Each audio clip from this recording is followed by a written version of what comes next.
Pada sekitar 6 tahun sebelumnya, ada seorang seeker yang jadi terkenal di ibu kota. Nama anak muda yang saat itu baru berumur 18 tahun adalah Hugo Coppelius. Dia memiliki job langka yang termasuk paling kuat di antara banyak job, yaitu puppeteer. Kekuatannya terletak pada kemampuannya merespons semua jenis situasi pertempuran lewat pembuatan dan manipulasi banyak pasukan boneka dengan variasi luas. Kemampuan luar biasa dan keunikan Hugo membuatnya berbeda dari orang biasa. Dan hal yang membuatnya terkenal adalah pertempuran, di mana dia ikut bertarung sebagai prajurit bayaran. Pada suatu waktu ketika Hugo yang sudah mencapai rank A terlibat dalam pertempuran sebuah klan yang cukup besar. Tepat setelah mereka berhasil memenangkan pertempurannya, Hugo langsung dimarahi oleh Master Clan karena tindakannya yang tidak mengikuti perintah telah mengakibatkan ada banyak seeker yang jadi terluka parah. Namun alih-alih meminta maaf atas tindakannya tersebut, ternyata Hugo malah mengatakan, "Justru sebaliknya, kalau aku ikuti perintahmu tadi, ada kemungkinan besar kita akan mati." Memang benar, sebagai Master Clan perintahmu di lapangan itu mutlak. Tapi seperti penjelasanku saat kita tanda tangan kontrak, aku punya hak untuk melindungi hidupku. Jadi antara kewajibanku mengikuti perintahmu dan hakku mementingkan hidupku, seharusnya aku tidak perlu bilang mana yang lebih penting. Mendengar hal itu tentu saja si Master Clan tidak terima dengan penghinaan itu, dan ia meminta Hugo untuk bertanggung jawab atas perbuatannya. Tapi tanpa disuruh pun, ternyata Hugo malah memutuskan untuk berhenti. Karena baginya tidak ada yang lebih melelahkan dibandingkan berbicara dengan orang bodoh. Lalu ketika mendengar Hugo yang dengan sombongnya mengatakan, "Kalian semua tidak punya bakat sebagai seeker. Kita menang hanya karena ada aku di sini. Jika tidak, kalian semua pasti sudah mati." Sontak perhatian semua seeker yang ada di tempat itu seketika langsung tertuju kepada Hugo. Kemudian sang Master Clan membalas berkata, "Prajurit bayaran brengsek, berlagak jadi lone wolf. Kalau sikapmu sesombong itu, kau pasti siap dengan konsekuensinya kan? Kau pikir kau bisa mengalahkan kami sendirian?" Namun tanpa diduga oleh si Master Clan dan semua seeker yang ada di sana. Ternyata kesombongan Hugo itu bukan cuma omong kosong. Karena dalam sekejap Hugo bisa menciptakan ratusan pasukan boneka yang siap membunuh mereka kapan saja. Hugo kemudian memperingatkan kepada Master Clan, lebih baik jangan mencoba melawan dengan sia-sia. Karena semua prajurit bonekanya memiliki kekuatan setara rank B. Dan saat ini, ia sudah membuat 200 boneka. Terlebih lagi, karena semua bonekanya sangat sensitif dengan nafsu membunuh. Maka kalau ada yang mencoba bertindak aneh, Hugo tidak bisa menjamin siapapun akan keluar hidup-hidup dari sini, meskipun orang itu adalah Master Clan rank A. Melihat situasi ini, sontak sang Master Clan jadi sangat terkejut dan tidak menyangka kalau Hugo bisa membuat boneka sebanyak itu dalam sekali coba. Sebab dari yang dia tahu, jumlah boneka yang bisa dibuat oleh seorang puppeteer paling banyak hanya 20 boneka saja.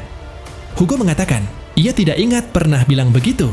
Kenyataannya, ia hanya ingin menjaga kekuatan sihirnya, karena konsumsi kekuatan sihir puppeteer sangat tinggi.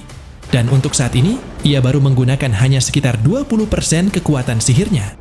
Alasan kenapa Hugo tidak suka bergabung dengan orang lain, yaitu karena ia tidak mau disamakan dengan orang sombong yang lemah. Tapi selagi dia masih menjadi seeker, Hugo akan selalu terbuka untuk tawaran pekerjaan sebagai prajurit bayaran. Sejak hari itu, reputasi Hugo sebagai seeker sewaan jadi mutlak. Namun setelah 2 tahun kemudian, Hugo yang ada di masa terbaiknya mendadak berhenti jadi seeker dan memulai karir barunya sebagai pengrajin boneka. Lalu ia berhasil mencapai kesuksesan yang tak tertandingi.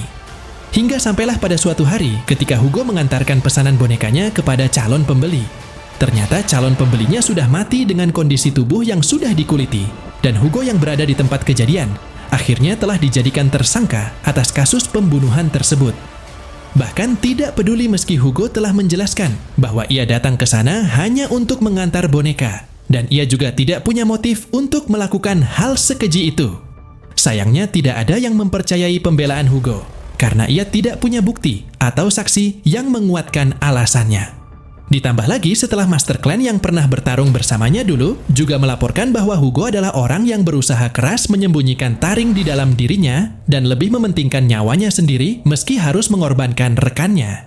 Pada akhirnya, Hugo pun dicap sebagai orang berbahaya hingga tidak ada kesaksian dari siapapun yang bisa membuktikan dirinya tidak bersalah. Selain itu, karena Hugo juga dituduh telah melakukan taksidermi dengan menguliti tubuh korban, lalu menaruh kulitnya pada boneka buatan Hugo sendiri. Naasnya hal itu telah membuat semua pembelaan Hugo ditolak tegas, dan ia divonis dengan hukuman mati. Scene kemudian berganti ke situasi yang terjadi saat ini, yang mana setelah Noel menceritakan tentang Hugo kepada para rekannya selagi mereka memasuki abyss. Di sini semuanya jadi bersimpati untuk membebaskan Hugo dari tuduhan palsu itu, dan mereka juga setuju jika Noel ingin mengajaknya bergabung dengan Wild Tempest. Noel mengatakan, memang tidak salah menyebut puppeteer sebagai job terkuat, tapi itu hanya saat bicara tentang otot. Apa yang terjadi pada Hugo adalah hal yang tidak boleh mereka lupakan. Kekuatan sesungguhnya terletak pada tidak membiarkan orang lain menguasainya. Jadi tidak peduli sekuat apapun dirimu, mereka yang berbeda dari yang lain telah ditakdirkan untuk disingkirkan. Sesaat kemudian, ketika Noel dan para rekannya sudah tiba di lokasi musuh. Di sini Noel pun langsung saja melancarkan serangannya dengan menggunakan skill Tactician Exorcism sembari merapal mantra. Wahai kau yang menyimpang dari tatanan alam, kau yang tak punya hidup dan dosa. Dengan menggunakan skill Exorcism, Noel mampu mengalahkan musuh tipe undead yang memiliki rank sama atau di bawahnya dalam sekejap. Lalu setelah Noel memberi perintah kepada Koga, Leon, dan Alma untuk menghabisi para musuh lainnya dengan menggunakan skill mereka masing-masing. Saat itu semuanya pun langsung bergerak ke medan pertempuran sesuai instruksi Noel, di mana Koga yang menggunakan skill samurai Ouka Kuroisaki untuk menebas para bawahan musuh. Lalu disusul dengan Leon yang menggunakan skill Night Divine Impact untuk menyerang lawan kuat yang tersisa. Kemudian Alma juga langsung melesat dalam kecepatan tinggi untuk mengejar dan menghabisi setiap musuh yang ada di sekitarnya. Dengan kekuatan tempur yang dimiliki oleh Noel, Koga, Leon, dan Alma, akhirnya mereka pun berhasil menumbangkan semua pasukan musuh tipe undead itu dalam sekejap. Namun ketika mereka baru saja akan menghadapi Beast Garm yang menjadi target utama pada misi penaklukan kali ini. Sialnya, ternyata Beast Garm bisa membangkitkan para bawahannya yang telah dikalahkan tadi dengan cepat, hingga perjuangan Noel dan yang lainnya jadi sia-sia. Dijelaskan Trade Garms adalah kemampuan membangkitkan dan mengontrol Skeleton Knights. Jadi selama kekuatan sihir Beast Garm belum habis, maka satu-satunya pilihan untuk mengalahkan Garm yaitu sebelum dia membangkitkan pasukannya. Di sini kita pun dapat melihat Noel yang sekali lagi melancarkan serangan Exorcism kepada Skeleton Knights yang dibangkitkan oleh Beast Garm. Namun karena Beast Garm telah meningkatkan performa pasukannya, hingga efek skill Noel jadi jauh lebih lemah dari sebelumnya. Saat itu Noel pun langsung memerintahkan Leon dan Kuga untuk mengacaukan formasi musuh. Sementara Alma harus maju menyerang Garm, karena cuma Alma yang bisa mendekatinya. Namun meskipun Alma sudah meningkatkan kecepatannya jadi 12 kali lipat ketika ia mencoba menyerang Garm, ternyata tidak ada satupun serangan Alma yang bisa mengenainya. Noel menduga sepertinya pergerakan Beast Garm bukan hanya karena perbedaan kemampuan fisik saja. Kemungkinan besar Beast Garm mempunyai akal, dan dia menggunakan kecepatan akalnya hingga mampu memprediksi setiap serangan dengan tepat. Selain itu, setelah melihat Beast Garm yang tidak membalas serangan Alma meski dia punya kesempatan, Noel yakin Beast Garm sengaja memfokuskan dirinya untuk menghindar dan baru akan menyerang saat Alma sudah lelah. Jadi walaupun ada perbedaan besar dalam kemampuan, Beast Garm sama sekali tidak sombong, dan dia berencana membunuh lawannya dengan cara pasti tanpa resiko, karena itu adalah cara berpikir seorang pemburu. Noel yang menyadari kalau situasi ini sangat buruk untuk mereka. Kemudian ia pun segera mengganti taktik tempurnya dengan menyuruh Koga dan Alma melindungi Leon. Lalu setelah Leon membuat barrier pada semuanya, Noel juga ingin meminta Leon menggunakan tembakan Serapim Blade untuk menyerang Beast Garm. Leon yang saat itu jadi teringat dengan Kaim yang sebelumnya juga pernah memintanya menggunakan Serapim Blade. Sontak Leon pun langsung memperingati Noel bahwa memakai Serapim Blade di situasi seperti ini adalah ide yang buruk. Sebab meskipun skill itu adalah skill terkuat Job Knight, efeknya akan langsung menguras semua kekuatan sihir Leon saat menggunakannya. Jadi Leon khawatir ia tidak akan bisa lagi membuat barrier ataupun mengobati yang terluka kalau mereka tidak menang setelah memakai skill itu. Namun karena menurut Noel, mereka tidak punya pilihan selain mengalami kerugian dengan bertaruh sekarang atau tidak sama sekali. Pada akhirnya, Leon pun tetap menuruti perintah mutlak dari Noel, dan ia langsung meminta Koga dan Alma untuk melindunginya. Di sini kita pun dapat melihat Leon yang mulai mengerahkan seluruh kekuatan sihirnya untuk menciptakan serangan pamungkas yang akan ia luncurkan dari langit tepat di atas Beast Garm berdiri. Hingga setelah Noel memberi perintah, jangan biarkan Beast Garm lari dan serang dia sekarang juga. Saat itu Leon pun langsung saja menggunakan skill Night Seraphim Blade yang berbentuk tembakan aurora sinar matahari untuk melancarkan serangannya kepada Beast Garm. Hingga dampak serangan Leon itu telah menimbulkan ledakan cahaya yang sangat dahsyat. Bahkan Koga dan Alma sampai dibuat tercengang saat melihatnya. Namun berhubung serangan sehebat itu ternyata masih tidak cukup untuk mengalahkan Beast Garm dan para pasukannya. Noel yang tidak punya pilihan akhirnya terpaksa memerintahkan semua rekannya untuk mundur dari pertempuran.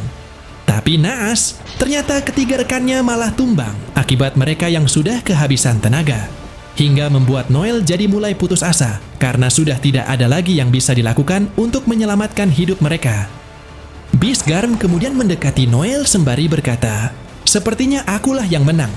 Kau sedikit menghiburku, tapi kau tidak bisa menandingiku." Lalu ketika Noel bertanya, kenapa Beast Garm tidak menghabisi mereka dengan Skeleton Knight dan apa tujuannya? Lantas Beast Garm pun menjawab bahwa Noel lah yang menjadi tujuannya karena Noel memiliki otak yang sangat menakjubkan. Jadi, ia berencana akan memakan Noel hidup-hidup agar bisa bertambah kuat. Noel yang mendengarnya sontak langsung mengaku kalah dan ia bersedia dimakan oleh Beast Garm. Tapi sebelum itu Noel ingin bertanya, apakah Beast Garm tahu tentang Lord Humanoid bertanduk dua yang membawa kapak tempur buatan manusia? Noel mengungkapkan, ia mau mengalahkan Lord itu sendiri jika memungkinkan, karena Lord itu sudah meluluh lantakkan desanya, dan kapak tempur yang dia bawa adalah kapak milik kakek Noel yang dia ambil setelah membunuhnya. Namun berhubung menurut Beast Garm tidak ada gunanya, ia menjawab pertanyaan itu. Lagi pula Noel akan mati di sini. Lantas Noel pun sekali lagi bertanya, apakah Beast Garm mau membuat perjanjian dengannya? Noel mengatakan, ia akan memberikan informasi yang cukup berguna untuk Beast Garm, asalkan Beast Garm mau melepaskan mereka berempat. Tapi ketika Noel mulai menunjukkan sebuah tabung yang membuat Beast Garm jadi penasaran apa gunanya benda itu. Tiba-tiba Noel pun kembali menunjukkan ekspresi liciknya sembari berkata, "Kalau kau tidak tahu, berarti itulah batasanmu." Mencurigai ada yang tidak beres, dengan cepat Beast Garm pun langsung mundur menjauhi Noel, dan ia kembali bertanya apa yang Noel lakukan. Namun sayangnya, Beast Garm sudah terlambat menyadari situasinya. Karena tepat setelah 2 menit berlalu sejak mereka mulai saling berbincang, tiba-tiba tubuh Beast Garm langsung jadi kesakitan akibat menghirup racun yang dikeluarkan dari benda yang disebut atomizer ini. Noel kemudian berkata kepada Beast Garm, "Kau mendekatiku karena menilai bahwa aku kehilangan niat bertarung bukan? Sebab kalau kau rasakan sedikit saja nafsu membunuh, kau pasti tak akan pernah mendekatiku. Tapi sayangnya, kau sudah kalah tepat saat menginjakkan kaki di sini. Terlebih lagi, kau sudah banyak menghirup udara beracun dari beberapa atomizer yang telah kami pasang." Mendengar hal itu, Beast Garm masih tidak percaya dengan ucapan Noel. Karena jika memang benar ada banyak racun di sini, tentunya Noel juga tidak akan bisa pergi tanpa terluka. Namun tiba-tiba, Alma masih bisa bangkit dan langsung memberitahu Beast Garm bahwa racun ini hanya bekerja pada Beast saja. Dan saat Beast menghirupnya, sel darah merahnya akan larut dalam 2 menit, yang mengakibatkan mereka akan sangat kekurangan oksigen. Lalu bersamaan dengan Alma yang mengungkapkan bahwa racun itu dibuat dari darahnya sendiri dengan skill Blood Poison. Di sini terlihat Koga dan Leon yang ternyata masih bisa bangkit juga. Karena sejak tadi mereka semua hanya pura-pura kalah dan kabur untuk memancing Beast Garm ke tempat ini. Beast Garm yang panik, kemudian langsung memerintahkan para Skeleton Knights untuk membunuh Noel dan yang lainnya. Namun dengan mudah, Noel bisa mengalahkan mereka semua memakai skill Exorcism, lalu Noel berkata, "Itu tadi acting yang bagus bukan? Akulah yang menulis naskah dan melatih aktornya juga. Tapi tidak semuanya pura-pura, karena tadi itu adalah pertempuran di mana nyawa kami jadi taruhannya." Kemudian setelah Noel juga mengatakan, "Sekarang habiskanlah sihirmu, sehingga kau tidak bisa menyembuhkan diri dari racun." Saat itu, Noel langsung saja melancarkan serangan penutupnya kepada Beast Garm dengan tembakan. Hingga Noel berhasil membunuhnya, dan pertempuran telah selesai.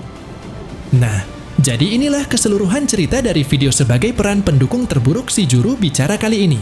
Terima kasih buat teman-teman yang sudah nonton sampai selesai. Kira-kira akan ada keseruan apalagi setelah ini? Tetap nantikan update video lanjutannya hanya di channel Ono Back.